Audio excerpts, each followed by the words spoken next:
"What's an old black man like you doing in a place like this?" The officer sneered as he stepped out of the squad car, eyes scanning Luther Grant like he was a stain on the sidewalk. They didn't check his name. They didn't care. To them, he was just another nobody loitering outside a high-end restaurant. They threw him in the back of a squad car, mocked him in the holding cell, and laughed when he warned them they were making a mistake. They saw an old man who should be afraid of them, a black man whose words didn't matter. But they didn't know they had just arrested Luther Grant, a retired Supreme Court justice. And when he made his phone call, it wouldn't be to a lawyer. It would be to the Chief Justice of the United States. By the time they realized who he was, it would be far too late. Because this time, the black man they tried to silence would be the one who wrote the laws they had broken. Before we go any further, comment where in the world you are watching from and make sure to subscribe, because tomorrow's story is one you don't want to miss. The city hummed with the quiet arrogance of wealth.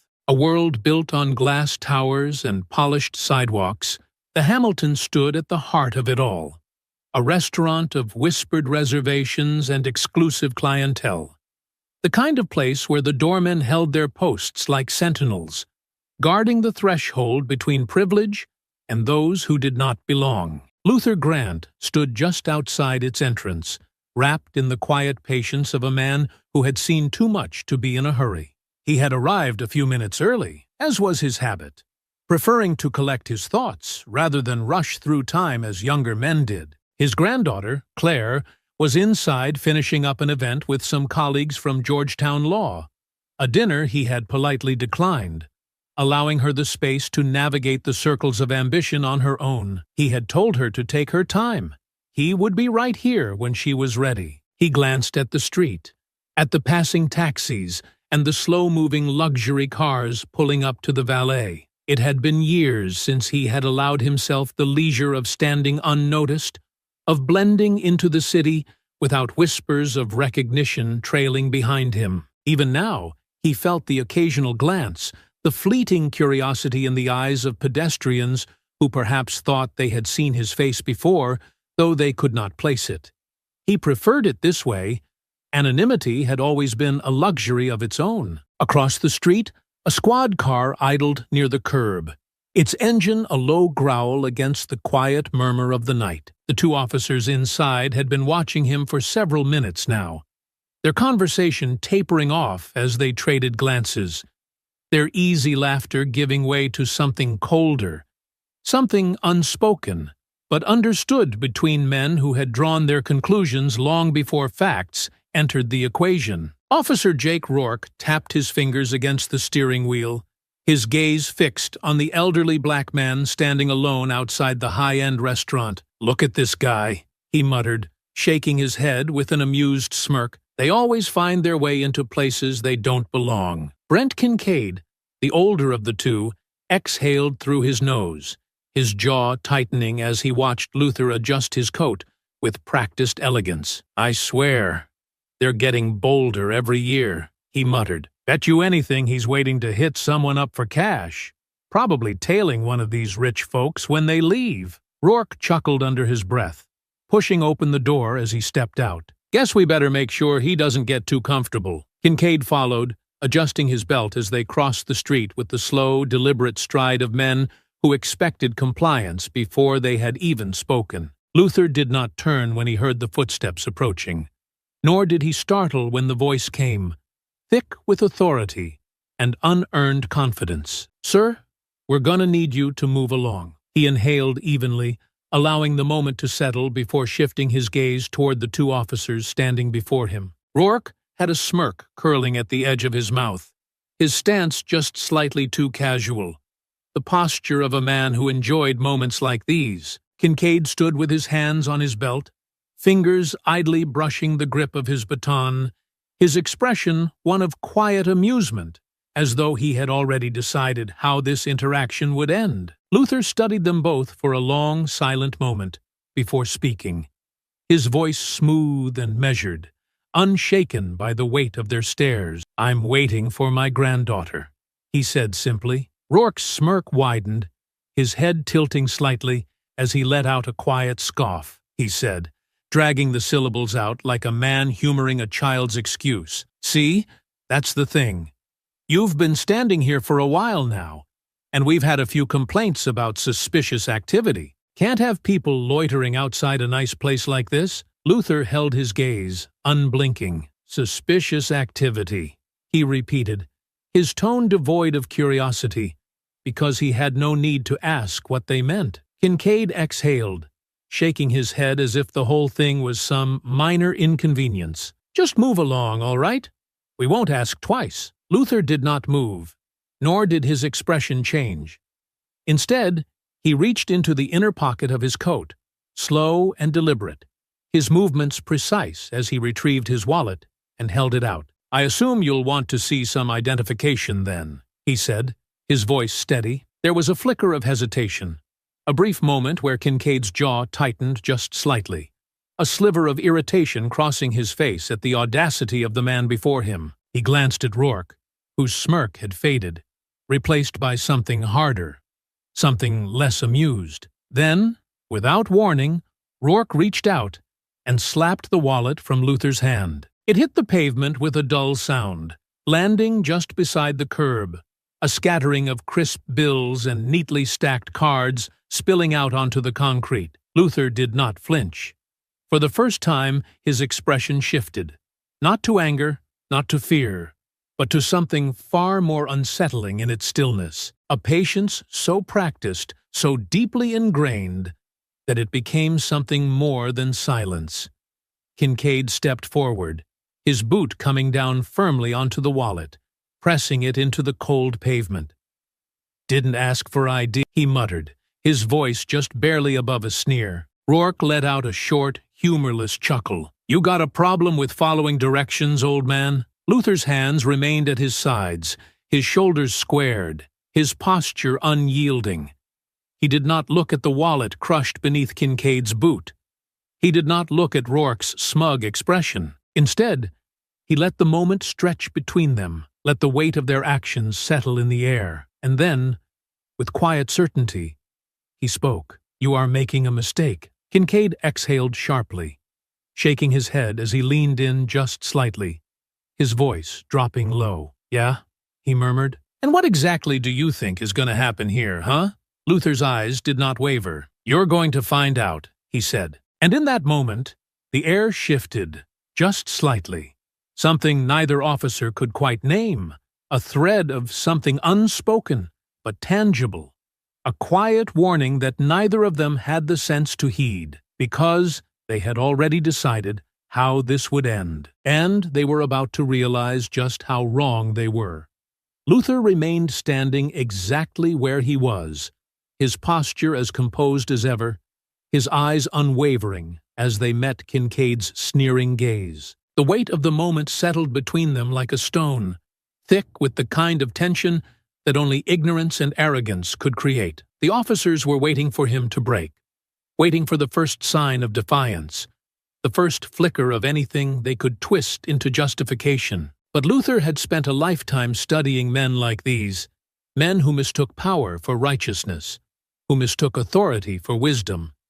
He would not give them what they wanted. Kincaid pressed his boot harder against the wallet, grinding it slightly into the pavement, his lips curling at the edges as though daring Luther to protest. You're not hearing us, old man, he said, his voice laced with the easy confidence of someone who had never once faced consequences. You've got about 3 seconds to start walking before we make you. Luther did not move. I have told you already, he said, his voice even and deliberate, the kind of voice that had once filled courtrooms, that had delivered judgments shaping the very fabric of this country. I am waiting for my granddaughter. I am standing on a public sidewalk. You have no legal grounds to remove me. Rourke let out a sharp laugh, stepping closer, close enough that Luther could smell the faint traces of cheap cologne and coffee on his breath. Oh, we don't, he said, his grin widening, his fingers twitching slightly at his belt. See, I don't think you understand how this works. You don't get to tell us what we can and can't do. Kincaid nudged the wallet aside with the edge of his boot, watching as one of Luther's credit cards slid out onto the pavement. That's funny, he muttered. Guy like you? Standing around a place like this, all alone at this hour? Bet if I ran that card, we'd find out it's stolen. The accusation sat between them, deliberate, absurd in its audacity, and yet delivered with such practiced ease that it was clear neither of them expected to be challenged. Luther let out a slow breath, steadying himself, though not from anger. Anger was a luxury he had long since learned to set aside. No, what filled him now was something colder, something tempered by decades of knowing precisely how moments like these unfolded. "I suggest you rethink what you are about to do," he said, his voice quiet, but carrying all the weight of certainty. Kincaid's smile faltered for just a second, barely perceptible, but Rourke stepped forward, filling the silence with something uglier. "Yeah," he sneered, reaching out and gripping Luther's arm with a sudden, forceful yank. "You suggesting we need a damn permission slip to do our jobs?" Luther did not resist. Even as Kincaid stepped in, his hands pressing against Luther's back with unnecessary force, even as he felt the grip tightening around his wrist, even as Rourke twisted his arm just enough to be uncomfortable, but not enough to leave bruises that would show through a courtroom sleeve, he did not resist. Because he knew the law, and more importantly, he knew what was about to happen. "You are making a mistake," he said again, the words slow and deliberate. Rourke chuckled, shoving him toward the squad car. "Yeah, you keep saying that.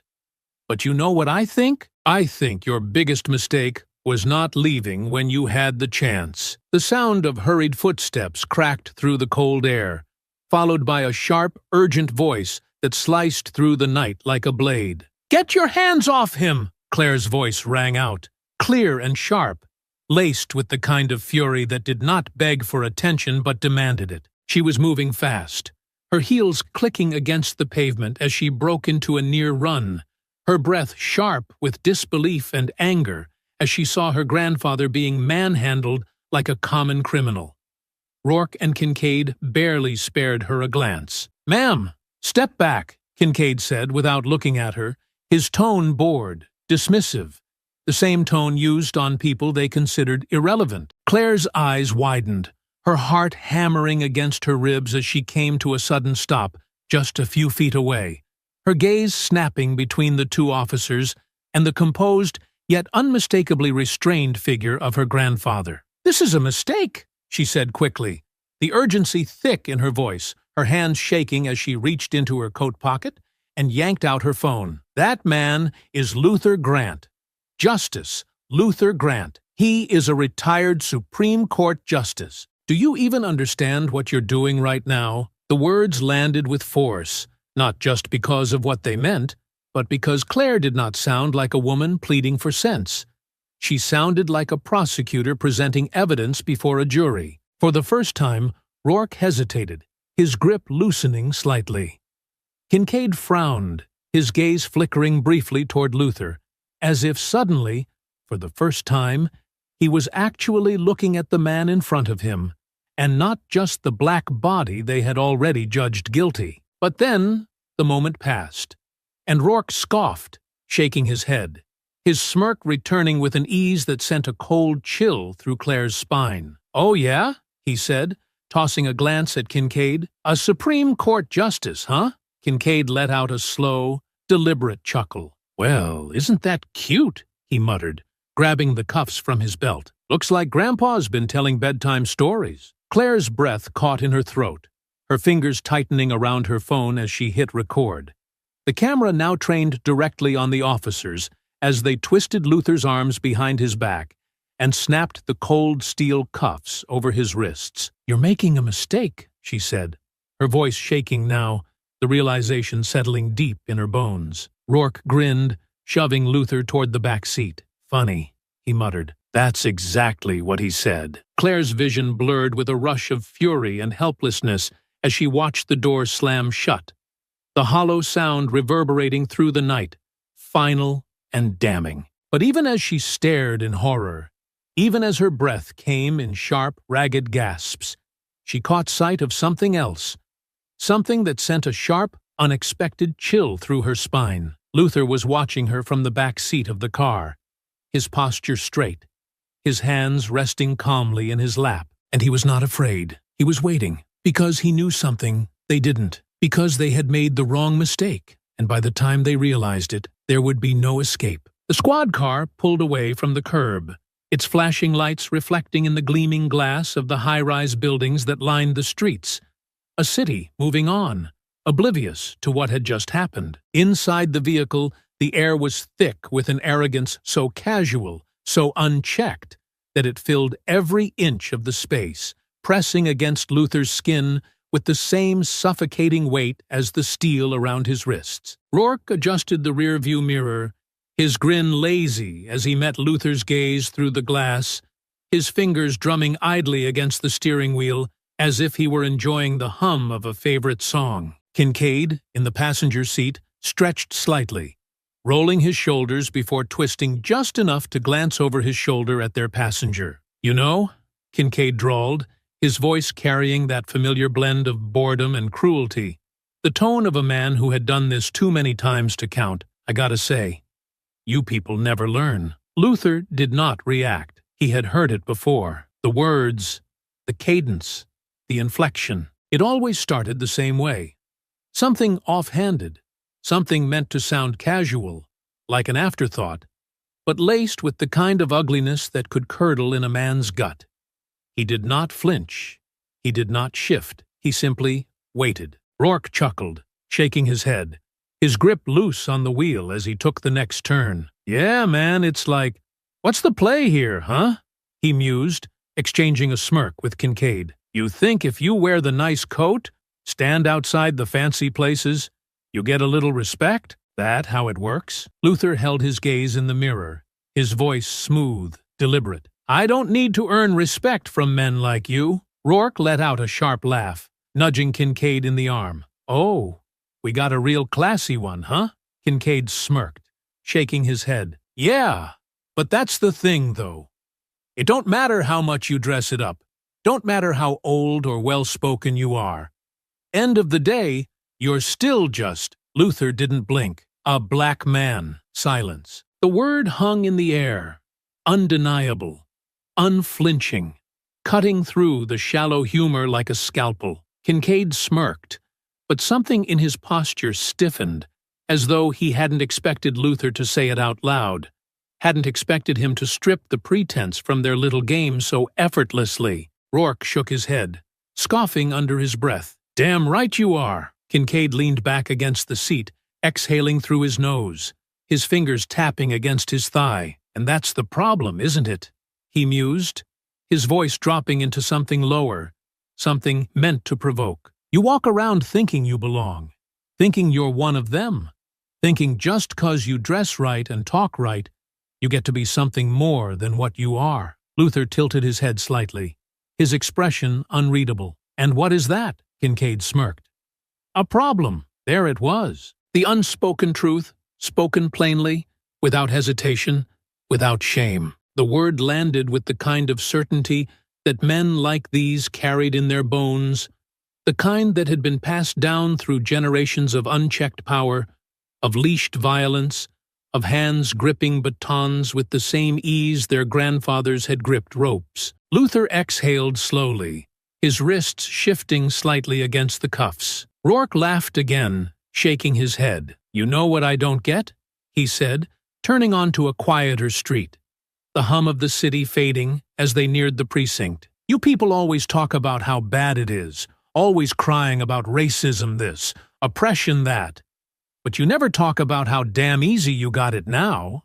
I mean, come on, you think 50 years ago you'd even be standing in a place like that?" Luther let the silence stretch, studying them both carefully. Then, after a moment, he spoke, his voice carrying that same quiet weight he had wielded in courtrooms, that same deliberate cadence that had unraveled weaker men than these. "Tell me," he said, his tone almost conversational, "do you believe that because the knife is 6 inches deep instead of 12, that means you are not still cutting?" Rourke blinked. Kincaid frowned, his smirk faltering. Luther leaned forward just slightly, the cuffs pressing into his wrists, but he did not care. "You want me to be grateful Because the wound isn't as deep as it once was, he said, his voice steady, unshaken. Because the hand holding the blade wears a uniform instead of a hood. Because instead of ropes, you use pens. Instead of whips, you use laws. Instead of burning crosses, you burn futures. You want to call it progress, but all you have done is learned how to cut quietly. And now you stand here, asking why the bleeding hasn't stopped. Silence. Rourke's jaw tensed. Kincaid exhaled through his nose, shifting in his seat. Luther settled back against the hard plastic, his eyes meeting Rourke's in the mirror once more. "No," he said simply. "I will not thank you for this." Rourke scoffed, rolling his shoulders as he forced a laugh. But it sounded weaker now, thinner. The previous confidence chipped just slightly at the edges. "Damn, you talk a lot for someone in cuffs," he muttered, shaking his head. "You keep running your mouth, we might just have to take a little detour. Show you how things used to be done." Kincaid smirked. "Yeah, maybe take a wrong turn. Drop you off somewhere they don't ask too many questions." Luther studied them both, absorbing their every word, every flicker of expression, filing them away carefully, precisely. And then, after a long moment, he exhaled, his shoulders easing, his face settling into something eerily calm, something practiced. "Enjoy this while it lasts," he said softly. Rourke frowned, his fingers flexing slightly against the wheel. "What the hell's that supposed to mean?" Luther tilted his head slightly, a quiet amusement settling into his gaze, something so slight, so subtle, that it sent a prickle of unease down Kincaid's spine. "It means you should savor these last few moments," Luther murmured, "because you do not yet realize what you have done." Kincaid scoffed,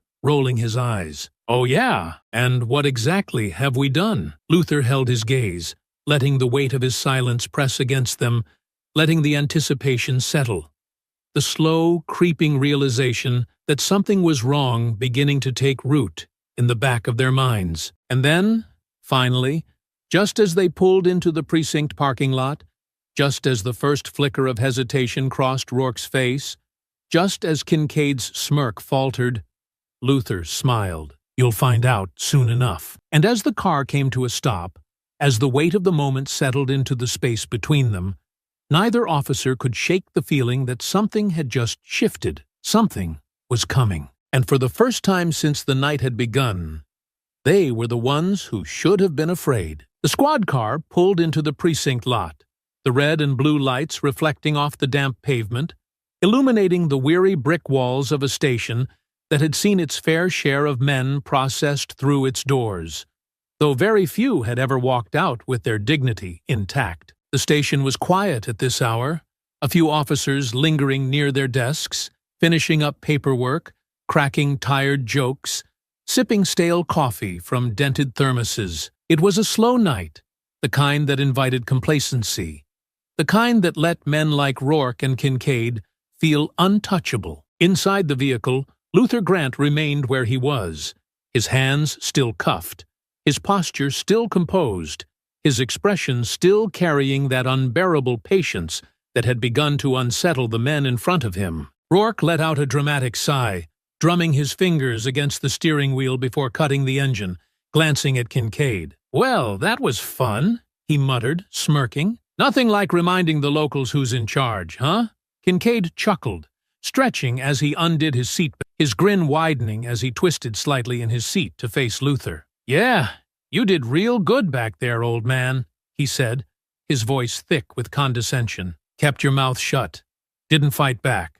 Smart move." Luther met his gaze through the rearview mirror, his expression unreadable, his silence unwavering. Kincaid tilted his head, watching him carefully, his smirk lingering, but not quite as comfortable as before. "Thing is, though," he continued, his tone shifting just slightly, laced now with something sharper, something meant to provoke. "You know why we stopped you. You know why you're here. You ain't stupid." Rourke scoffed, unbuckling his seatbelt as well. "Oh, come on, Kincaid. You really think he doesn't already know?" He turned, his elbow resting casually on the headrest, his smirk widening. It's got nothing to do with vagrancy. It's got nothing to do with loitering. Hell, it's not even about compliance, is it? He paused, his eyes narrowing slightly, his smirk curling into something uglier. It's about what it's always been about. Kincaid exhaled through his nose, nodding slightly, his smirk fading into something colder. Luther did not blink. "You should just say it," he murmured, his voice steady, smooth as silk stretched taut over steel. Rourke grinned wider. "All right, fine.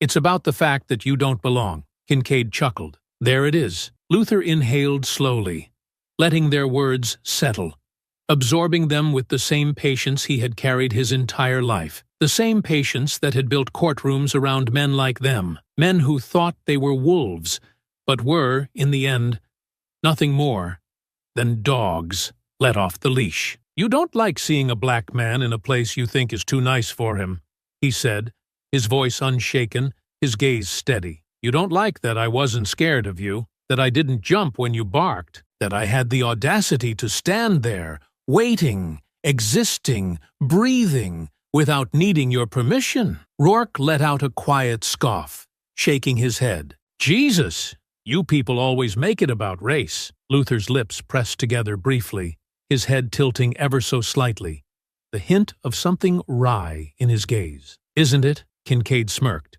leaning back in his seat, shrugging. "I mean, maybe, maybe not. Doesn't really matter, does it? End of the day, you're still in the back of our car, and we're still taking you inside." Luther studied him for a long moment before speaking again, his voice so smooth, so calm, that it sent a prickle of unease down Kincaid's spine before he could explain why. "You think this is over?" he murmured, his voice as patient as the turning of the tide. Rourke let out a short, humorless laugh, shaking his head. "I don't think," he muttered, reaching for the door handle. "I know." Kincaid followed suit, stepping out first, his boots crunching against the gravel, stretching his arms as he made his way around the vehicle. He pulled the door open, reaching in and gripping Luther's arm tighter than necessary, the way men like him always did, as though there were something to prove. Luther did not resist.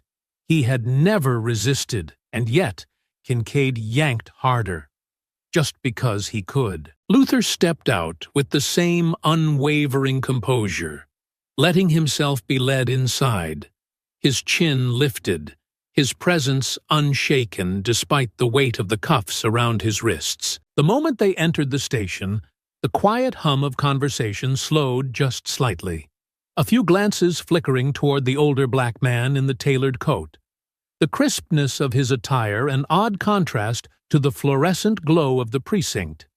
But no one looked too long. No one questioned it. O'Malley, the sergeant on duty, barely looked up from his paperwork. "What do we got?" he asked, his voice flat, already reaching for the intake forms before Rourke even opened his mouth. "Vagrancy, loitering, failure to comply." Rourke listed off casually, dropping the file onto the desk. O'Malley grunted in acknowledgement, flipping a page before holding out a hand. "ID?" Kincaid snorted, reaching into his pocket and tossing Luther's wallet onto the counter. "Might want to run it," he muttered. "Something tells me it's not real." Luther exhaled quietly. O'Malley barely glanced at the ID before tossing it aside, waving toward the hallway that led to the holding cells. "Go ahead and process him. He can sit in there till morning." Luther turned his head slightly, his voice as smooth as glass. "I will be making my phone call now." O'Malley sighed, rolling his eyes as he waved a dismissive hand. Yeah. You'll get your call when I say so." Luther did not move. "I will be making my phone call now," he repeated, the weight of his voice filling the space between them like a slow, gathering storm. Rourke scoffed. "Jesus, he thinks he's got rights." O'Malley groaned, waving him off. "Whatever.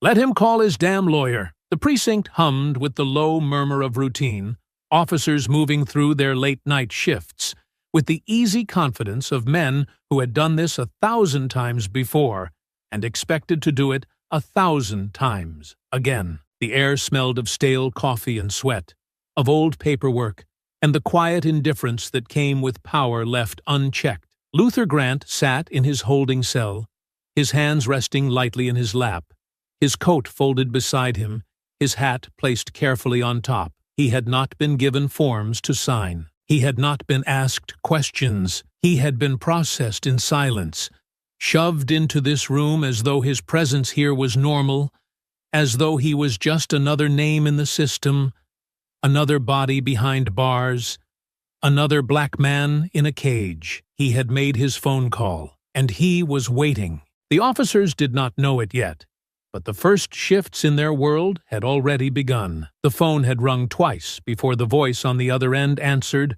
crisp and efficient. The kind of voice that had spent a lifetime commanding rooms and deciding the fate of the country from behind a bench. Alan Whitmore. Luther had allowed a moment to pass before speaking, letting recognition settle in. Alan. A pause.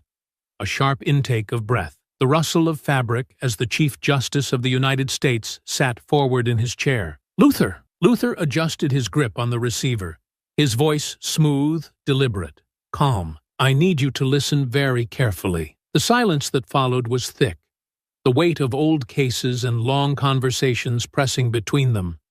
The kind of pause that carried more understanding than words ever could. Where are you? Whitmore's voice had changed, shifting from casual recognition to something sharper, something controlled but edged with the first flickers of concern. Luther let the quiet stretch just a little longer, not out of hesitation, but to let the reality settle before he said it aloud. 17th Precinct. The line went dead silent. Then a slow, measured inhale. What? They arrested me outside the Hamilton, Luther continued, his tone unshaken, controlled, each syllable a scalpel cutting away ignorance and assumption. 2 officers, Rourke and Kincaid. They did not check my identification. They did not ask questions. They assumed I was a vagrant. I informed them otherwise. They did not listen. The sharp click of a pen being dropped. A chair scraping against the floor. Jesus Christ! No, Luther murmured, tilting his head slightly, though the motion was more for himself than for the conversation. Just me. Whitmore exhaled, and Luther could hear it. The shift in breathing, the tightening of posture, the way the very temperature of the conversation changed. He was no longer speaking to an old friend.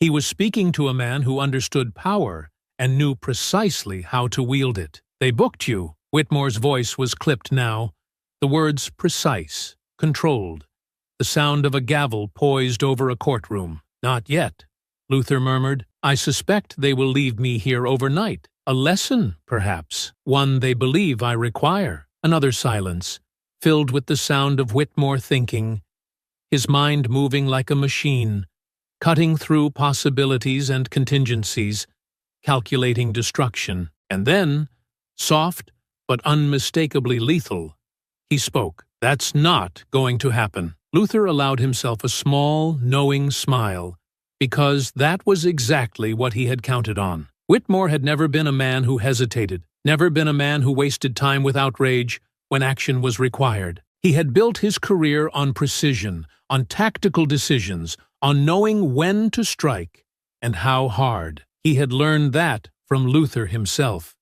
And right now, he was angry. Tell me their names again, Whitmore said, his voice low, dangerous in its control. Rourke and Kincaid. And the sergeant on duty? O'Malley. A quiet exhale, followed by fingers drumming against a desk, the telltale sound of a man reaching for a pen, for his phone, for the keys to a kingdom these men did not know they had walked into. You know, Whitmore mused after a moment, his tone now disturbingly even, this precinct has been under quiet scrutiny for years. Civil rights violations, excessive force complaints, a few missing body cam records. Nothing ever big enough to stick, but he let out a slow, thoughtful breath. This, Luther, this sticks. Luther remained silent. There was no need to respond. Whitmore was already moving. I'm making some calls, Whitmore continued, his voice shifting into something sharper, something razor-edged. The Department of Justice will be notified. The Attorney General's office will be notified. Hell, I might just loop in the White House while I'm at it. Let them decide how they want to handle the fact that one of the architects of modern civil rights law has been unlawfully detained by two glorified security guards with badges. A beat. Then, stay exactly where you are. Luther exhaled slowly, his smile widening just slightly. I had no intention of leaving. And then, the line had gone dead. Now, in the holding cell, he could feel it beginning. The officers in the precinct were still laughing, still moving through their routines with the easy arrogance of men who believed power belonged to those who shouted the loudest. But Luther knew better. Power did not belong to those who shouted. It belonged to those who waited. And so, he sat, and he waited, and he smiled, because soon the first phone would ring. And by the time they understood what had happened, by the time they realized just how deep this mistake went, it would be far too late for all of them. The precinct thrummed with a lazy kind of energy, the kind that came with the late hours, when the paperwork was nearly done, the streets had quieted, and the officers on duty could loosen their belts, sip their stale coffee, and talk about nothing of consequence. There was a comfortable rhythm to it, a routine as old as the walls that surrounded them. Arrests made, bookings processed, men thrown into cells to be forgotten until morning. And that was exactly how they saw Luther Grant. Just another name. Just another body in a holding cell. No different than any of the others who had sat on that same metal bench, staring at the same flickering lights, waiting for a bailiff who would never come. Rourke and Kincaid had made their rounds through the station, filling out half-hearted reports, stretching their legs, reliving their earlier victory with smug little quips passed between them, neither one thinking too deeply about the man they had left sitting in the holding cell. But as the night stretched on, something about it began to feel unfinished, because he wasn't reacting. Luther sat in that dimly lit cell with his back straight, his shoulders squared, his hands resting lightly in his lap. He did not pace. He did not fidget. He did not mutter under his breath, or sigh with impatience, or do anything that a man in his position was expected to do. And that made them restless. Because what fun was a caged animal if it didn't thrash? Kincaid was the first to give in to the itch. He had wandered by the holding cell once or twice already, peeking in, tossing a few half-hearted remarks Luther's way, but receiving nothing in return. No argument, no reaction, nothing to sink his teeth into. So, this time, he made it obvious. He leaned against the bars, crossing his arms over his chest, tilting his head slightly as he studied Luther, his lips curling into something amused, something taunting. "You're real quiet, old man," he mused, his tone light, conversational. "That's supposed to be some kind of power move." Luther did not look up. Kincaid chuckled, shaking his head as he nudged Rourke, who had followed behind him with a cup of coffee in hand, sipping leisurely, watching with interest, but without urgency. "I mean, come on. I thought you people loved to talk," Kincaid continued, smirking. "Always got something to say about oppression and injustice and, what is it? Systemic this and that. But you're sitting here all polite. Like you think if you behave real nice, we might just let you walk out of here." Luther finally glanced up, his gaze slow, deliberate. "You're a fool," he said simply. Rourke snorted, shaking his head. "Yeah, that so?" Luther exhaled, leaning back slightly against the cold metal wall, tilting his head as though studying a peculiar specimen beneath a microscope. "Yes, because only a fool mistakes silence for submission." Kincaid grinned. "Oh, you ain't submitting, huh?" He tapped the bars lightly with his knuckles. "Could have fooled me." Luther held his gaze, unblinking. "I do not need to fight a man who is already drowning." The smirk faltered, just for a second. But before Kincaid could snap back, before the conversation could stretch into something uglier, a new voice cut through the air, gruff and unimpressed. "Knock it off." The three men turned to find Chief of Police Richard Sloane standing a few feet away, arms crossed, expression unreadable. Kincaid straightened slightly, stuffing his hands into his pockets, his smirk lingering but dimmed. "We're just having a little fun, boss." Sloane exhaled sharply through his nose, shaking his head as he took a slow step forward, eyes shifting briefly toward Luther, before landing back on his officers. "Yeah, well, we've got enough crap to deal with. Don't add to it." His tone was not stern, not warning, just tired, because he didn't care.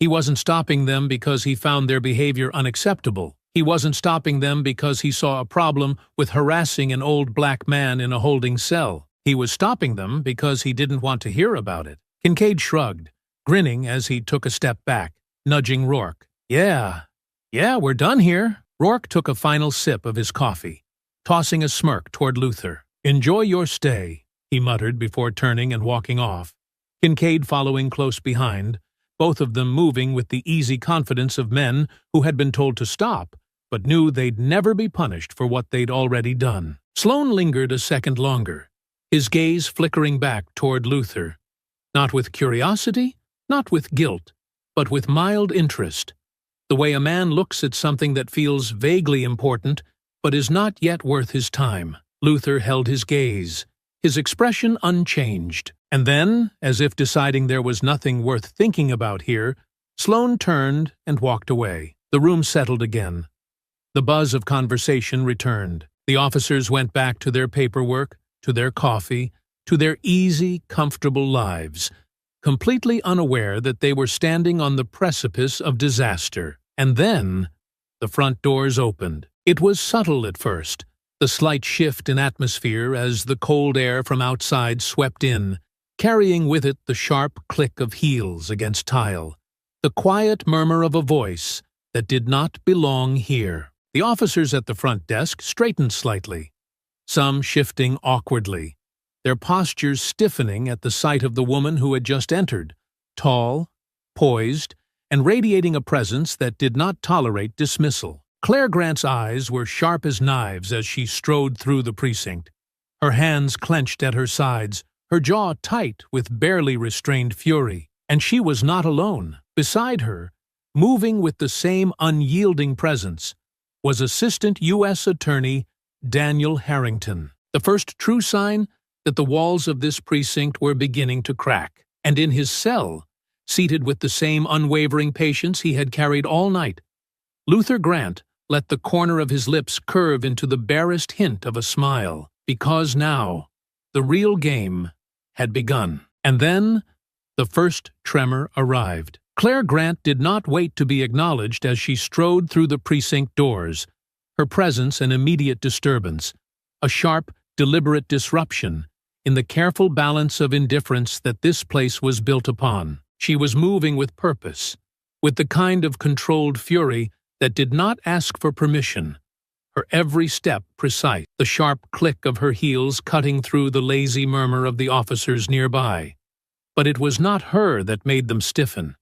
It was the man walking beside her.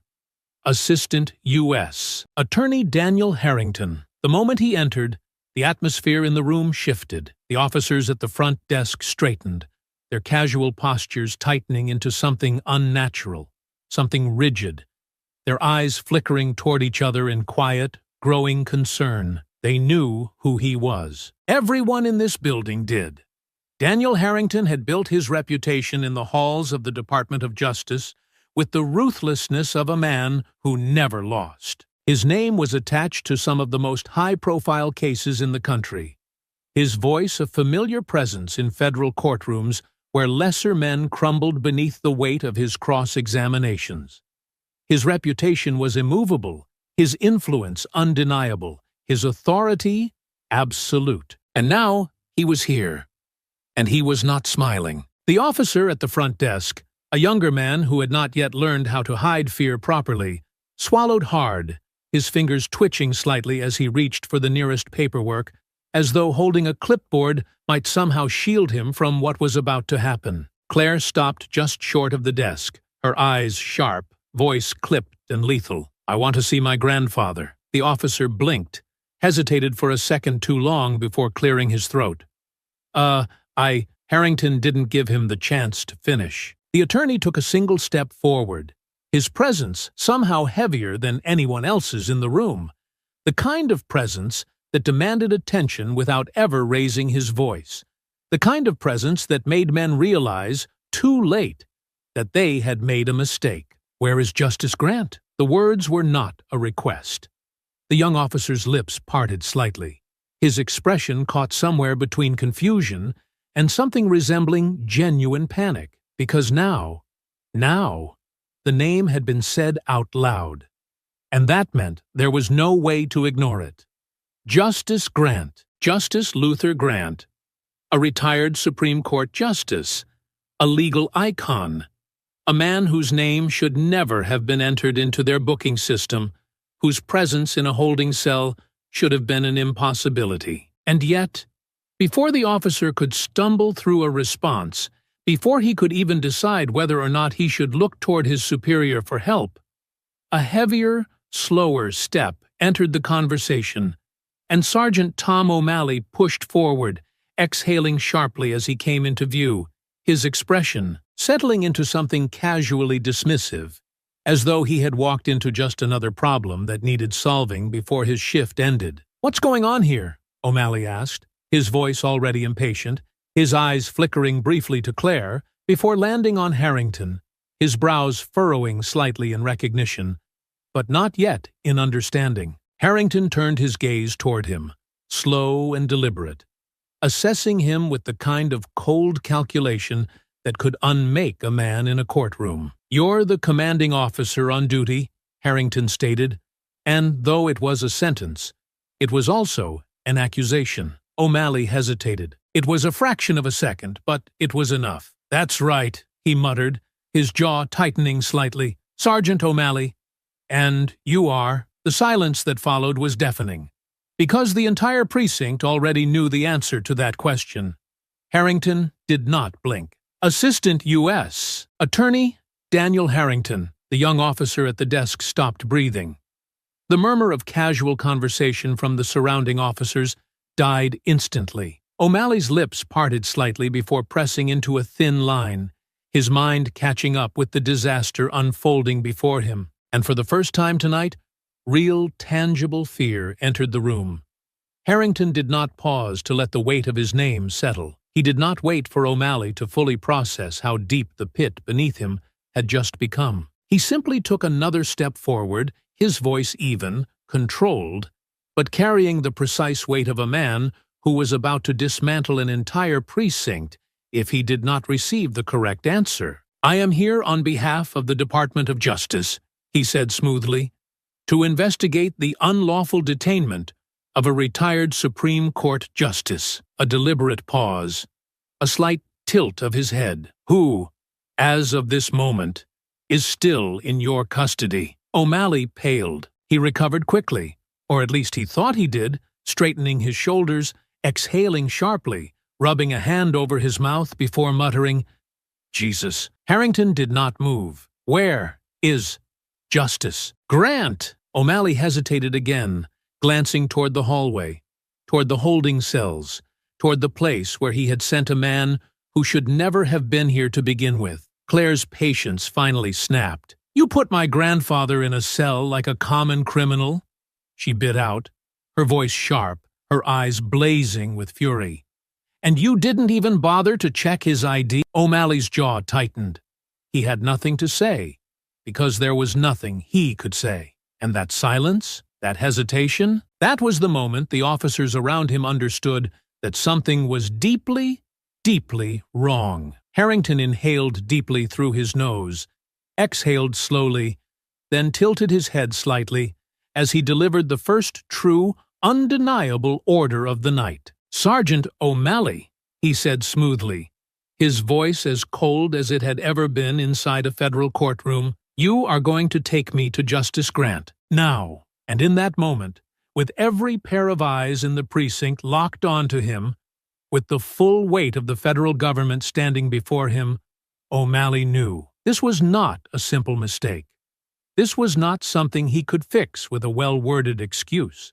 This was the beginning of the end, and there was no way out. The air cracked with unspoken tension, the final second of hesitation hanging between them like a fraying thread. Then, without another word, O'Malley turned sharply on his heel and started toward the hallway, his steps stiff, reluctant, his entire posture that of a man walking toward something he did not want to face. Harrington followed, moving with quiet, controlled precision, his presence filling the space without the need for force. Claire walked beside him, her expression taut, her breathing controlled, but beneath her careful restraint lay a fury that was only growing. The hallway stretched long and narrow, the walls lined with cold, reinforced metal, each step echoing faintly against the concrete floor. The air grew heavier with every inch they covered, the weight of what waited ahead pressing down on O'Malley's shoulders like an unseen force. By the time they reached the holding cells, the sound of muffled voices had faded into the background, replaced by the steady, deliberate rhythm of only one man's breathing. Luther Grant had not moved.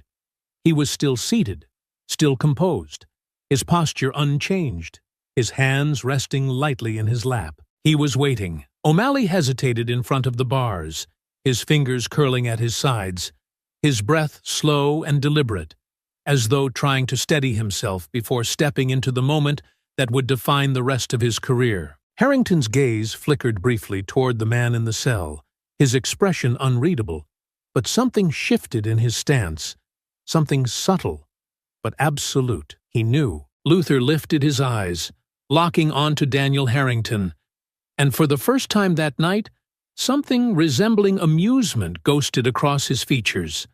Something small, something almost imperceptible, but it was there, and Harrington understood immediately. This was not a man who had been detained. This was not a man who had been arrested.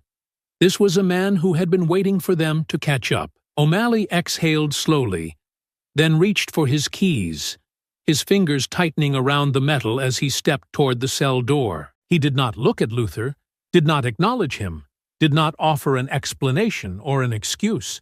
He simply unlocked the door, because there was nothing else to be done. The door swung open with a quiet click, the metal groaning slightly on its hinges, the moment stretching long and taut between them. Luther did not move right away. Instead, he let the silence settle, let the weight of the moment stretch just a little further, before finally, smoothly, he shifted his posture, exhaling slowly, as he pushed himself to his feet, with the quiet, steady ease of a man who had never once doubted how this would end. Claire stepped forward, her hands trembling slightly at her sides, but her voice was strong, unwavering. "Grandfather." Luther's gaze softened as he turned toward her, his lips curving just slightly at the edges, not quite a smile, but something close. "Claire!" she exhaled sharply, blinking quickly as she reached for him, but before she could speak,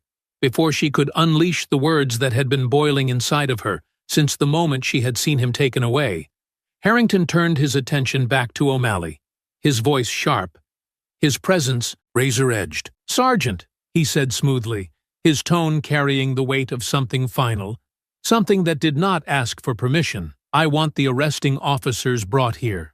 Now." O'Malley did not move right away, because he knew the unraveling had begun, and now there was no stopping it. The air inside the precinct had thickened, heavy with the kind of tension that did not settle but pressed, squeezed, suffocated. The laughter that had once drifted from the desks, the casual conversations and the lazy confidence of a night nearly over had been replaced by something else, a silence that carried weight. Sergeant O'Malley stood stiffly in the hallway, his hand gripping the keys he had used to unlock the holding cell, his knuckles white, his breathing tight and controlled. The presence of Daniel Harrington still loomed beside him, a force that could not be ignored, a presence that could unmake careers with a single sentence. But it wasn't just him. It was Luther Grant, standing outside the cell now, untouched, unmoved, unbroken. It was Claire Grant, her hands clenched at her sides, her jaw tight with barely contained fury. It was the understanding that whatever had existed in this precinct before tonight was gone, and in its place, something far worse had settled in, a reckoning that could not be avoided. O'Malley exhaled sharply, shifting his weight from foot to foot, his fingers still curled around the key ring as if it might somehow anchor him. He turned slightly, glancing toward the front of the station, where the voices of officers had dulled into cautious whispers, where the weight of something unseen but felt was creeping under the surface, waiting to erupt. And then the captain's door opened. The noise in the precinct died instantly. For a moment, the hallway stood frozen, the officers pausing mid-step, mid-conversation, their attention snapping toward the man who had just stepped out, Captain Richard Sloane. But this was not the same man who had dismissed Rourke and Kincaid's behavior earlier in the night, the same man who had told them to knock it off with a sigh and a roll of his eyes. This was a man who had just received a phone call that had shaken him to his core. His face was pale, his lips pressed into a thin, bloodless line, his hands slightly unsteady as he adjusted the sleeves of his uniform in a fruitless attempt to appear composed. But the slight tremor in his fingers, the faint sheen of sweat at his temple, the way his breath hitched just slightly before he spoke, those were the tells of a man who had just heard something he could not ignore. O'Malley knew that look. He had seen it before, not on Sloane, but on other men. Men who had miscalculated, who had overstepped, who had made the kind of mistake that did not fade quietly into the background. And for the first time tonight, O'Malley felt it too. Real, tangible fear. Sloane took another breath, running a hand over his face as if that might steady him, then exhaled through his nose, his voice unnaturally controlled when he finally spoke. "Sergeant." His tone lacked its usual authority. "Where are the officers who made the arrest?" O'Malley didn't answer right away, his mouth opening slightly before closing again, his mind racing through responses, through ways to lessen the damage, to shift the weight of what was happening somewhere else, anywhere else. But there was no way out. He cleared his throat. "Rourke and Kincaid are still on shift," he said carefully. "I can bring them in." Sloane's jaw ticked slightly. "Bring them in, now." O'Malley did not argue. He turned, his steps less steady now, his confidence eroding with every passing second as he moved toward the main office, his fingers tightening into a fist as he pushed open the door to the break room. Inside, Rourke and Kincaid sat at the table, still oblivious, still smirking, still talking like men who had not yet realized they were standing in quicksand. Rourke had his feet up on a chair, balancing lazily on the back two legs, sipping at a bottle of soda while Kincaid flicked through his phone, the screen casting a faint glow over his face. O'Malley exhaled sharply, stepping inside fully before shoving the door shut behind him. The sound of it slamming against the frame made both officers glance up, their smirks flickering just slightly at the sight of O'Malley's expression. Neither of them had ever seen him look like that before. "What's up, Sarge?" Rourke asked, his voice still light, but now laced with the first hints of uncertainty. O'Malley's jaw clenched, his hands curling into fists. "Get up," Kincaid frowned. "What?" "I said get up." The cold bite in his tone sent something crawling beneath their skin, something uncomfortable, something neither of them knew how to name. Kincaid straightened slightly, glancing at Rourke, then scoffed under his breath as he shoved his phone into his pocket. "Jesus. All right. What's the big deal?" O'Malley didn't answer. He just stepped back, motioning sharply for them to follow. They exchanged another glance, one that carried more tension now, before finally pushing themselves to their feet and following him out of the room, their steps a little slower, a little less certain. And the moment they stepped into the hallway, the moment they saw the way the entire precinct had changed, they knew the laughter was gone. The casual ease was gone. The air was different now. Rourke's smirk faltered as his gaze landed on Daniel Harrington. Kincaid's breath caught slightly when he saw Captain Sloane standing near the holding cells, his face still pale, his hand still trembling slightly from the phone call that had rattled him to his core. And then their eyes landed on Luther Grant, standing outside the cell, not seated, not detained, not a prisoner, standing, unshaken, watching and smiling. Rourke's pulse kicked against his ribs, something sinking deep into his gut, something cold, something he had never felt before in all the years he had been a cop: dread. Because in that moment, as the realization fully settled in, as Harrington turned to them with slow, deliberate precision, as Sloane exhaled through his teeth, his entire body rigid, as O'Malley stepped back slightly, distancing himself, as Claire's eyes burned into them with a hatred so raw it could have stripped the walls bare, as Luther Grant met their gaze with the quiet, patient certainty of a man who had already won, they finally understood. The power they thought they had, it was gone, and now there was nothing left but the consequences. The room had changed. The walls had not moved. The lighting had not dimmed, but something fundamental in the air had shifted. The weight of consequence was beginning to settle, pressing into the space between the officers who had once laughed, once spoken with casual certainty, once believed themselves untouchable. But there was no certainty now. Daniel Harrington was staring directly at Rourke and Kincaid. There was no hesitation in his stance, no room for misunderstanding in his expression. His presence was a force, not simply because of who he was, but because of what he represented. The full, unrelenting power of the Department of Justice, now turned against the very men who had always assumed it was on their side. The silence stretched long and taut, a moment where the weight of reality settled into the bones of the guilty. And then, suddenly, violently, it shattered. "What the hell were you thinking?" Harrington's voice did not ask. It demanded. The sheer force of it filled the room, cutting through the quiet, making several officers near the front desk flinch, though they weren't even the ones being addressed. The words were not the carefully measured tone he had used before, not the smooth, cutting legal precision of a man slowly working his way toward the kill. This was anger, real, unfiltered, ice-cold rage. Rourke actually took a step back. Kincaid's jaw tightened, his shoulders squaring slightly, as though his body was trying to instinctively protect itself, but he did not speak. Harrington took another step forward, his presence filling every inch of the space between them, his voice rolling over them like a tide that could drown them whole. "You saw an old black man standing outside a restaurant," he hissed, his eyes dark, sharp, dangerous.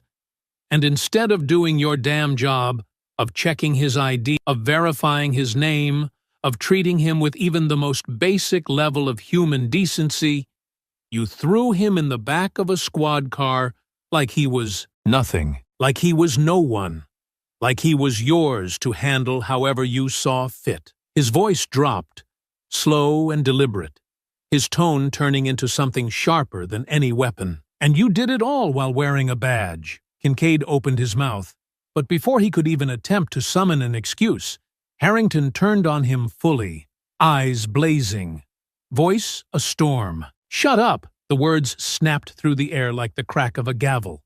Final, unarguable, a verdict passed before the trial had even begun. Kincaid's mouth closed immediately. Rourke swallowed, his throat visibly working, but he did not dare speak either. Harrington exhaled sharply, running a hand over his face before his eyes flashed toward Captain Sloane, who had remained silent, standing near the entrance of the holding area as though his feet had turned to stone. "And you," Harrington snapped, his fury shifting seamlessly. "Tell me something, Captain. Did you even bother to review the arrest report before you let these two parade around like they'd done something worth celebrating?" Sloane's lips pressed into a thin line, his skin still pale, his hands still trembling slightly at his sides. But before he could fumble through an explanation that would only dig his grave deeper, another voice entered the conversation.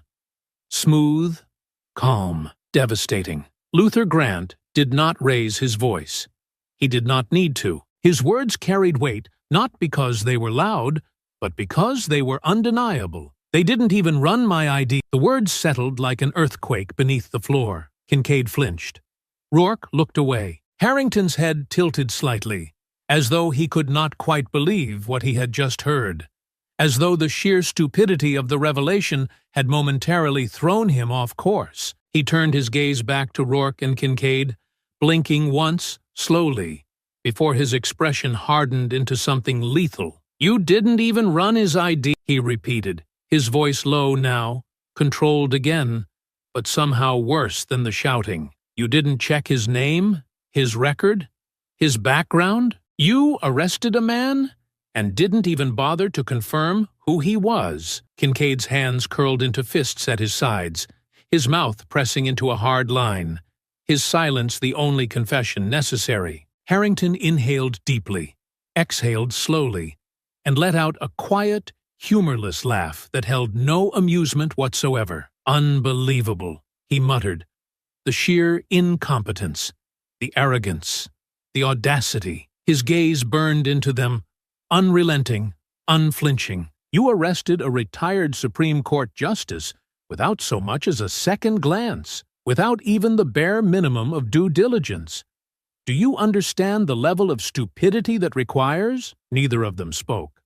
They couldn't, because now the full weight of what they had done was pressing down on them, crushing, suffocating, unbearable. Captain Sloane cleared his throat, shifting uncomfortably, his hands shaking slightly as he finally pushed himself to move, his body working against the rigid terror keeping him in place. His mouth opened, but no words came, nothing that could salvage what had already been lost. And then, with the resignation of a man who had just realized he was too far gone to recover, he looked toward Rourke and Kincaid. His voice was not loud.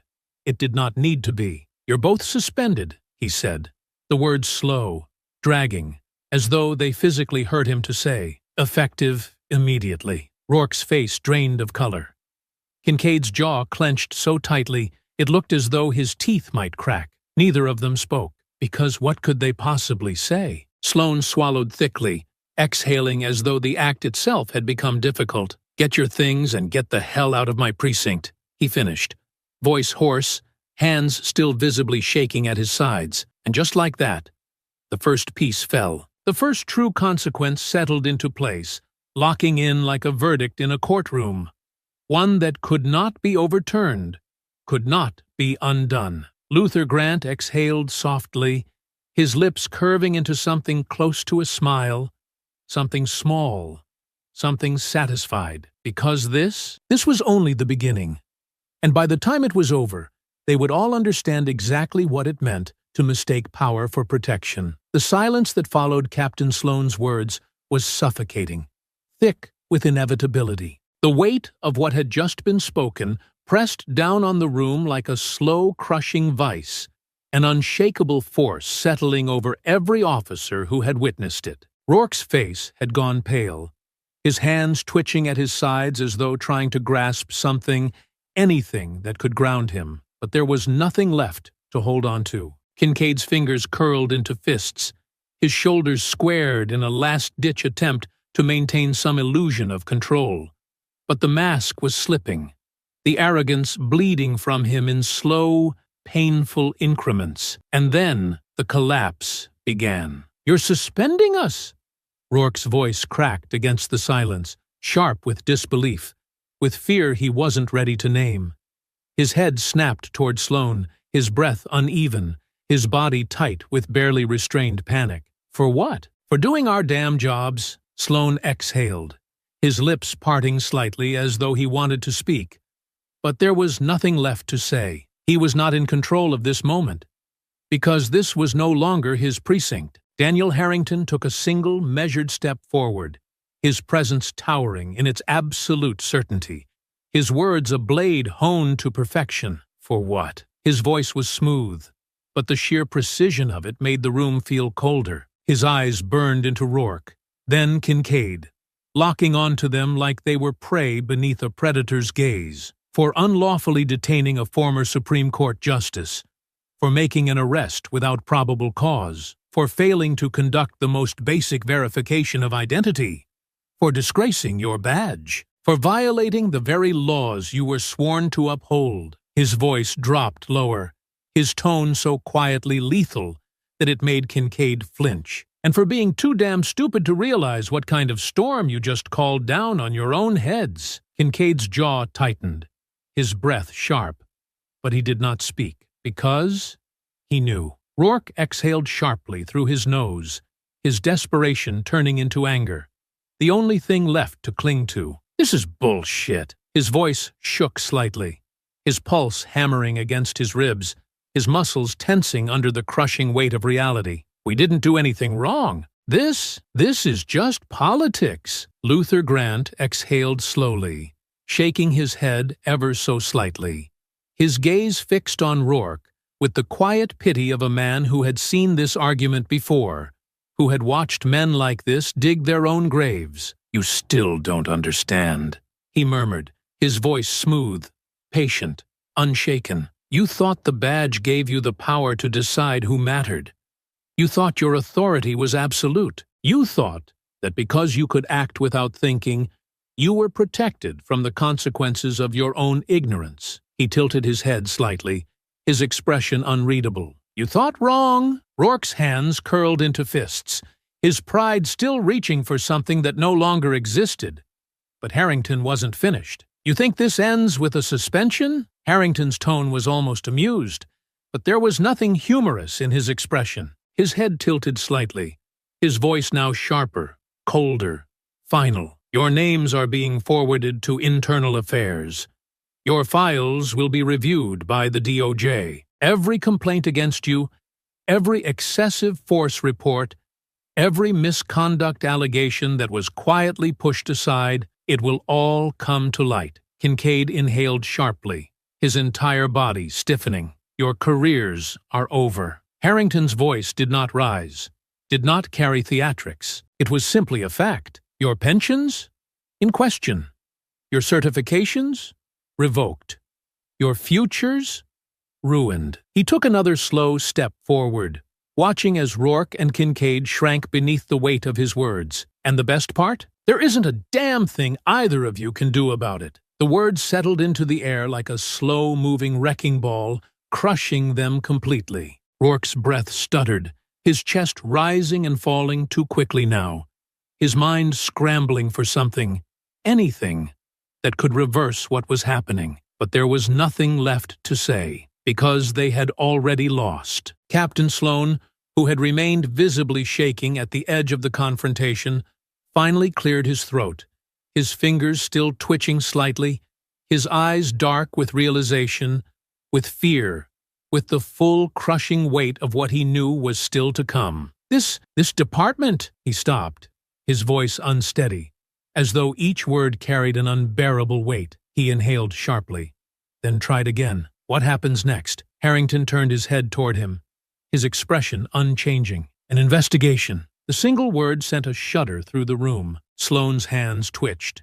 His eyes darted toward the entrance of the precinct, toward his office, toward the walls that were now closing in on him. We can cooperate," he stammered, his words uneven, his desperation leaking through. "We'll provide full transparency." Harrington let out a short, humorless exhale, something that was not quite a laugh. "You don't have a choice." Sloane swallowed. Luther stepped forward then, his voice calm, smooth, but undeniable. "This isn't just about them," he said quietly, his eyes still locked onto Sloane. "The corruption in this department does not begin and end with 2 officers." He took another step closer, and Sloane did not move. "This precinct is about to become a case study for systemic failure." Sloane's breath hitched. "This is bigger than just Rourke and Kincaid," Harrington continued, his voice as sharp as steel. "This department will be investigated from top to bottom. And if I were you, Captain,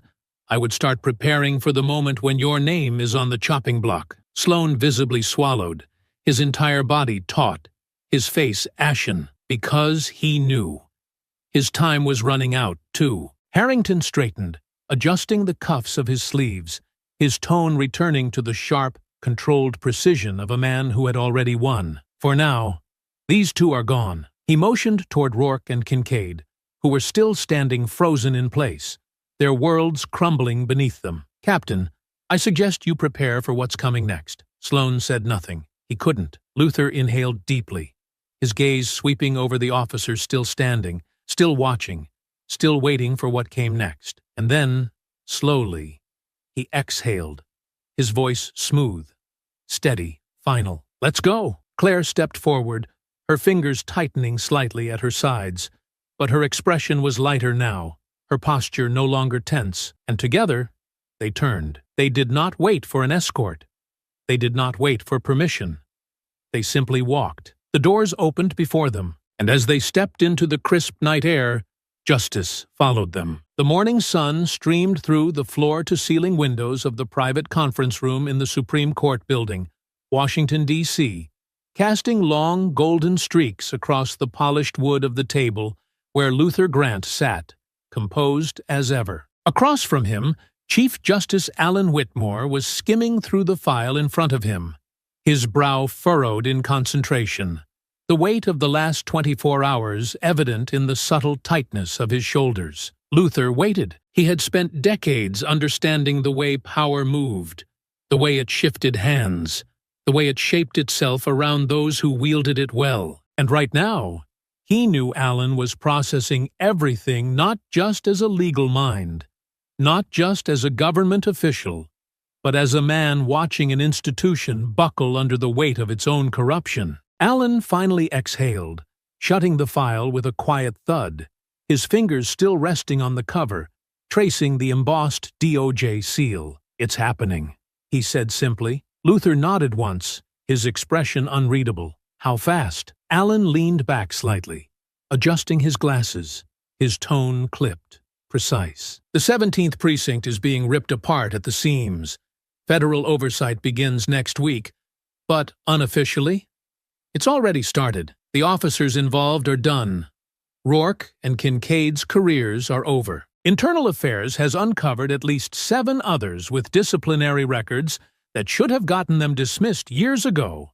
Some of them are resigning quietly, trying to escape the fallout before it reaches them." Luther exhaled slowly, nodding once. "And Sloan?" Alan's lips pressed into a thin line. "Resignation letter is already drafted. He's negotiating the terms of his exit, but it's only a matter of time. The governor wants to distance himself before this turns into a full-blown public scandal." He tilted his head slightly. "He'll be gone before the end of the week." Luther didn't smile, but the satisfaction in his eyes was unmistakable. Alan watched him for a moment before shaking his head slightly, his own expression unreadable. "This isn't stopping with one precinct, Luther." Luther leaned forward slightly, his hands clasped on the table, his voice smooth, steady, but carrying an unmistakable weight. "It never was." Alan let out a breath that was not quite a sigh, not quite a laugh. "No, I suppose it wasn't." He tapped the file once, almost absent-mindedly. "The DOJ is expanding the review to other precincts in the district. Once the first domino falls, the rest tend to follow." Luther nodded again, slowly, as though he had already known this, as though this had been the plan all along. Alan studied him for a long moment before leaning forward as well, his voice quieter now, but not uncertain. "You realize what this means, don't you?" Luther met his gaze without hesitation. "I do." Alan exhaled through his nose. "This isn't just a departmental shake-up. It's not just an investigation into a few bad officers. This is about to turn into something much, much bigger." He let the words settle before adding, "And it's not going to be easy." Luther let the silence stretch between them for a long moment, before he finally spoke, his voice calm, his certainty absolute. "Nothing worth fighting forever is." Alan studied him again, his gaze flickering with something that almost resembled amusement, before he smiled, just slightly. "Then, let's make sure we finish what they started." Luther nodded once, slow, deliberate, and just like that, the fight truly began. The 17th Precinct did not feel the same. It had only been a few days since the night Luther Grant had been forced into a squad car, shoved into a holding cell, dismissed as nothing more than another black man who did not belong where he stood. But already, the atmosphere inside these walls had shifted. The arrogance had faded. The easy confidence of unchecked power had been replaced with something colder, something sharper, fear. The investigation had arrived in full force. Federal auditors had taken over the precinct's main conference room, their presence looming over the station like an approaching storm. Internal affairs investigators moved through the halls like vultures, combing through files, pulling officers aside for interviews that stretched for hours. Every desk, every filing cabinet, every digital record that had once gone unchecked was now being examined, dissected, cross-referenced. The officers who had once spoken with such casual authority moved differently now, their steps quieter, their backs less straight, their voices carrying none of the false confidence they had once wielded like a weapon. And in the center of it all, Luther Grant walked through those same halls, not as a prisoner, but as a reckoning. The air shifted as he moved. Some officers looked away as he passed, their gazes avoiding his as though afraid to meet the eyes of the man they had once laughed at, once dismissed, once thought they could break. Others watched him with unease, their expressions tight, their hands twitching toward their belts or their pockets. Some unconscious instinct to hold on to the power they had spent their entire careers hiding behind. But they no longer held it. Today, Luther Grant held the power. Captain Richard Sloane was waiting for him in his office, his shoulders squared, his face set in something that tried to resemble composure. But Luther could see it.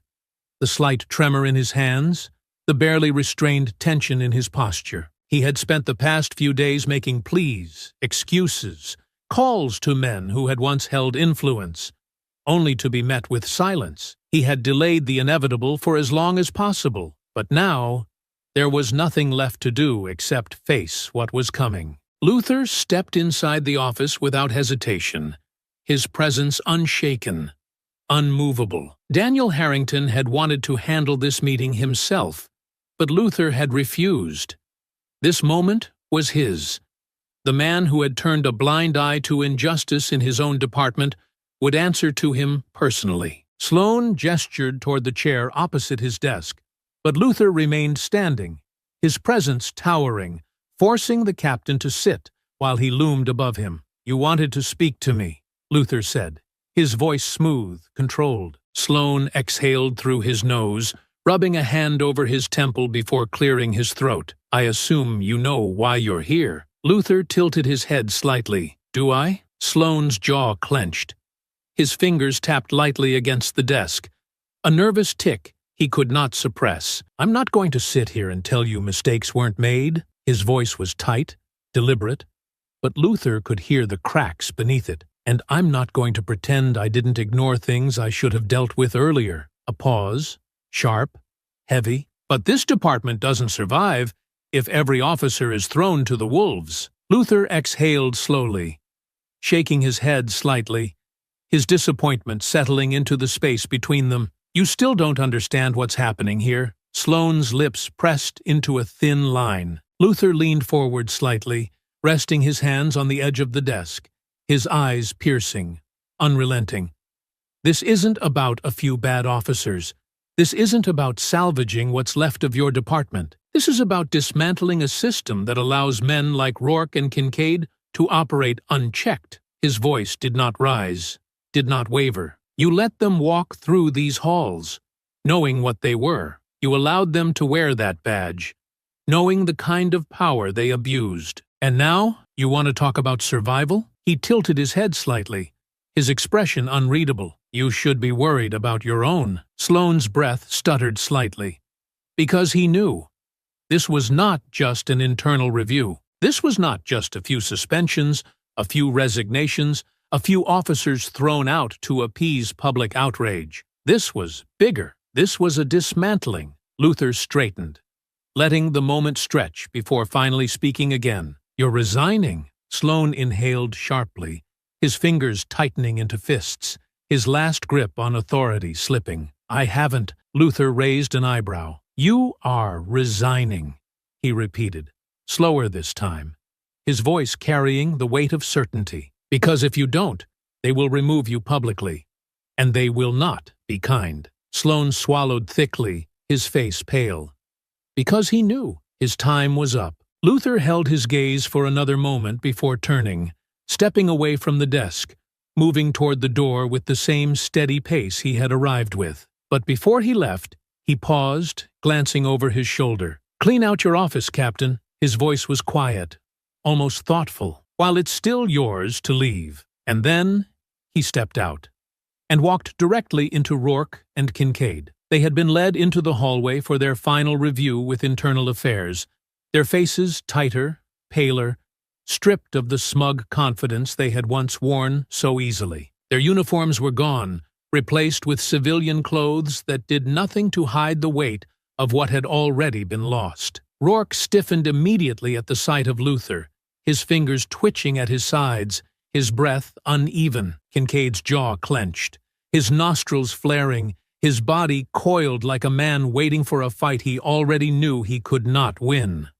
Luther simply looked at them, not with anger, not with hatred, with certainty. "You thought I'd disappear," he murmured, his voice measured, deliberate, absolute. "You thought that because you had the badge, because you had the power, because you had the weight of a system built to protect you, you could make men like me nothing." His gaze moved between them, unflinching. "But I was never nothing." The words settled like an earthquake beneath their feet. Kincaid exhaled sharply, his breath hitching slightly. Rourke did not speak. Luther exhaled, tilting his head slightly. "You should get used to being on the other side of the system." He gestured toward the Internal Affairs office behind them, where a full investigation into their past conduct was already underway. "You'll be there a while." And then, without another word, he walked past them. Rourke stayed frozen in place. Kincaid swallowed, his hands shaking slightly at his sides.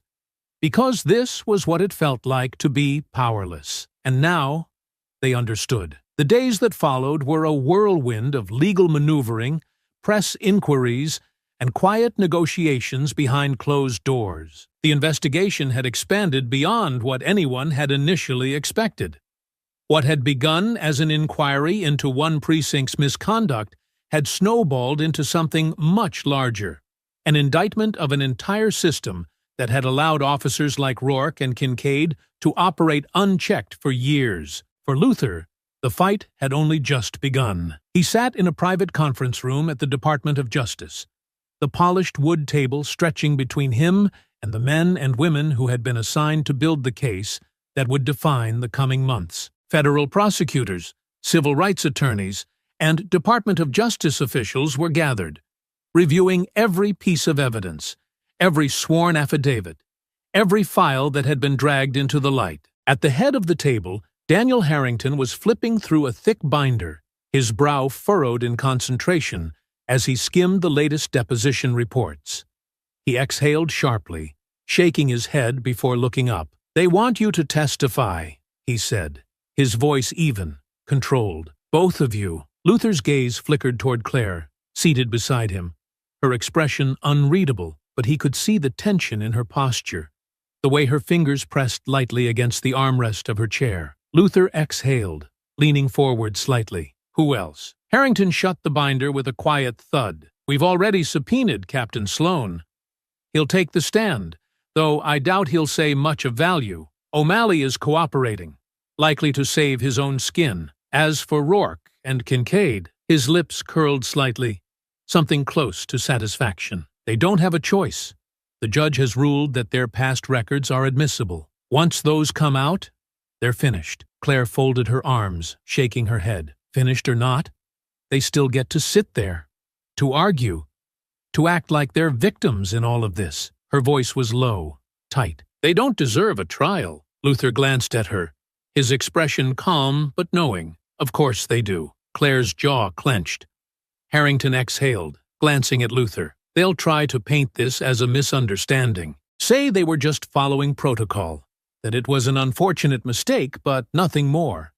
But the pattern of behavior, the paper trail, it's too much for them to escape. Once you testify, once we establish what happened, once the jury sees who you are, their defense will crumble." Luther nodded slowly. He had spent decades watching men like Rourke and Kincaid twist the truth, using the benefit of the doubt as a shield. But this time, there would be no shield. "They'll ask questions," Luther said simply. Harrington nodded. "They will." Luther exhaled, folding his hands together. "Then I'll give them answers." The courtroom was packed, Journalists lined the benches, their cameras flashing before the judge entered, their pens poised to document every second. Behind them, legal analysts whispered into microphones, networks airing live coverage of what was now being called the most significant civil rights case in years. Seated at the defendant's table, Rourke and Kincaid sat in stiff suits, their expressions carefully schooled, their backs straight. Gone were the smirks, the easy arrogance, the weight of assumed protection. Their lawyers murmured quietly beside them, flipping through documents, whispering instructions, but it was clear from the set of their jaws, the way their eyes flickered with unease. They knew they had already lost. Luther Grant sat at the witness stand. His posture was composed, his expression calm, his presence commanding, in the way only a man who had seen the depths of history and survived could be. Harrington stood from his position at the prosecutor's table, buttoning his jacket as he approached the stand, his voice smooth, deliberate, unwavering. "Justice Grant," he began, turning toward the jury.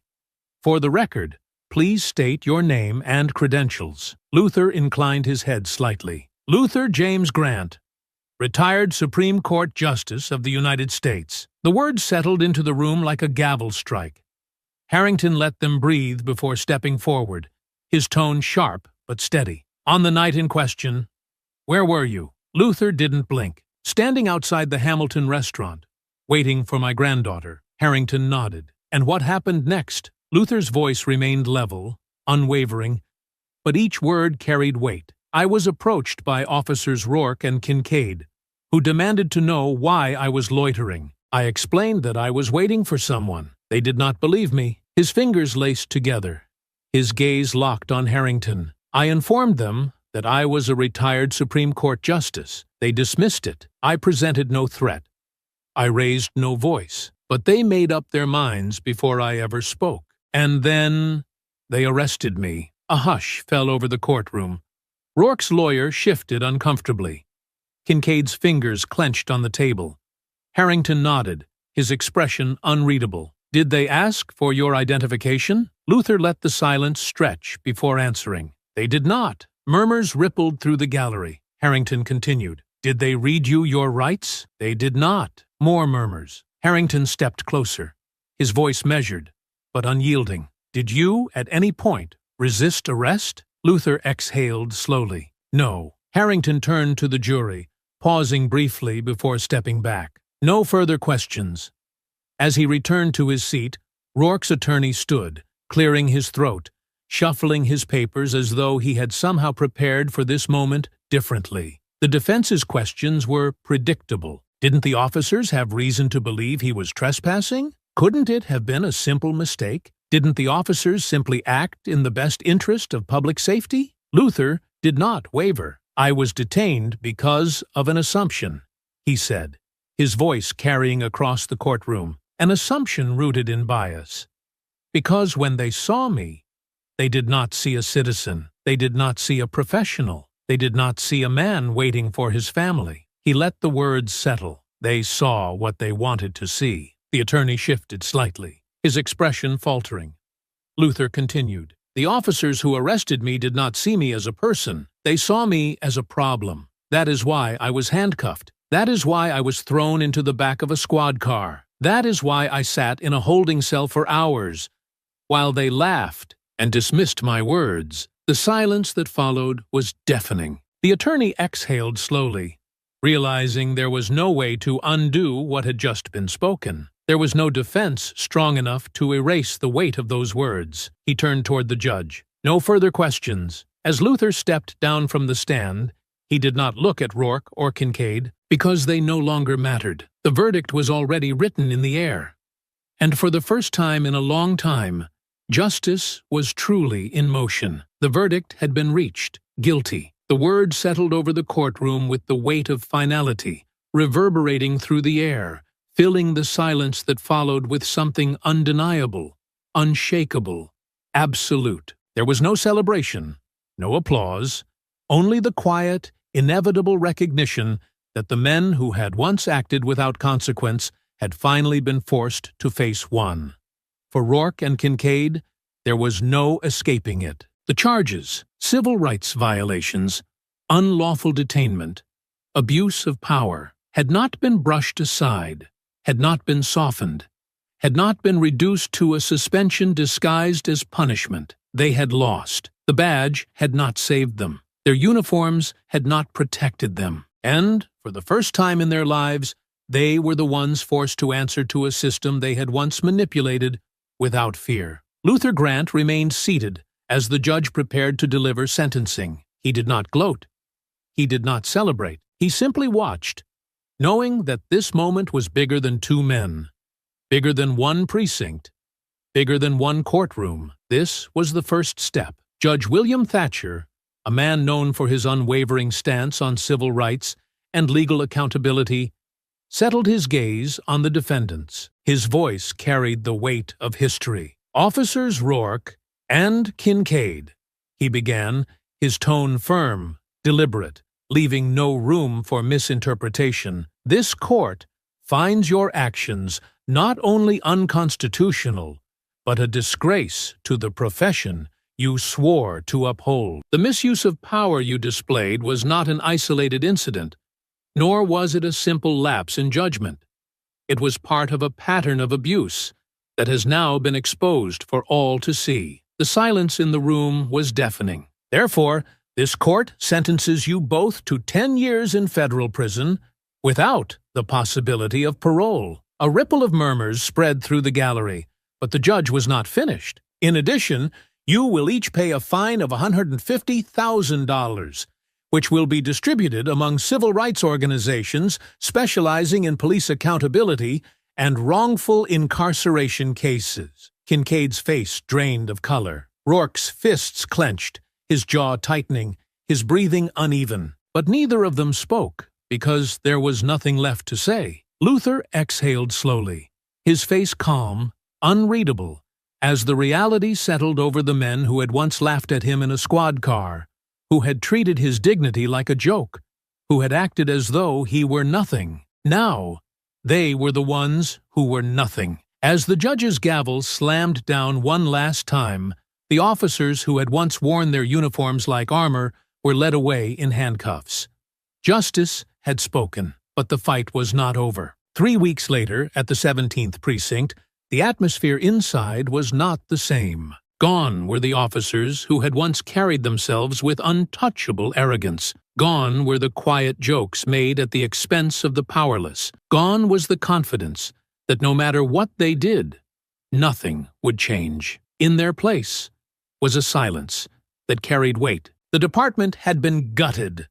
Internal Affairs had completed their review, and the results had been devastating. Nearly a third of the officers had either resigned, been placed under investigation, or outright dismissed. Federal oversight had stepped in to ensure that this department, once an unchecked machine of systemic abuse, would never operate the same way again. Captain Richard Sloan had not been spared. His resignation had been swift, quiet, and final. He had spent weeks making calls to allies who no longer wanted to be associated with him, submitting desperate appeals to keep his pension, attempting to salvage what was left of a reputation that had already crumbled.